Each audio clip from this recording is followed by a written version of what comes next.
Hello po, good morning, good evening, and happy All Souls Day. Ako po si Rose Floyd. Ako po ay nakatira sa Nashville, Indiana at nag-work ng minsan double shift ako. Kaya ang sakit ng likod ko. Naka 1 year, mahigit 1 year ako sa nursing home.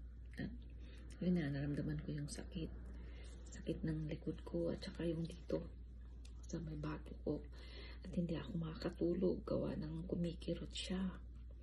Grabing sakit na naglalagay ako ng patches, nagpapahilot ako ng asawa ko, tapos minsan na nagpa-pain reliever ako, nagta-Tylenol ako ng 2 times Tylenol para lang maalis, mawala man siya, pero babalik at babalik din.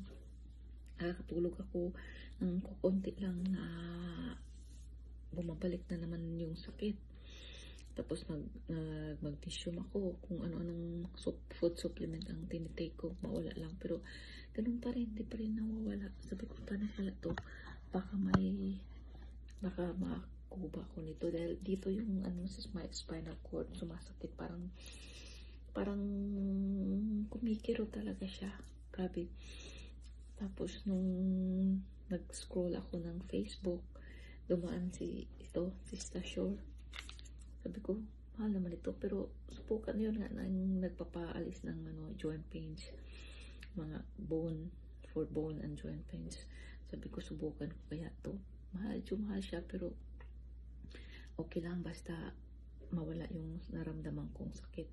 Kaya nag-order ako at yun, dumating at sinubukan ko. After 7 days, nawala na siya. Nawala na yung sakit ko at saka yung tuhod ko. Yung pananakit ng tuhod ko, nawala na rin. Sabi ko, ito na yung answered prayer ko na nagpapagaling sa akin. Maraming salamat sabi ko, kahit mahal siya, pero at least sulit naman. Sulit na sulit talaga dahil nakakatulog na ako. Nawala na yung mga pananakit ng likod ko, ng tuhod ko, naalis na lahat. At saka masarap siya. Hinahanap ko talaga tuwing maaga, at saka yung nagto 2 times a day ako nag-inom. Pagkagabi din, uminom din. Pag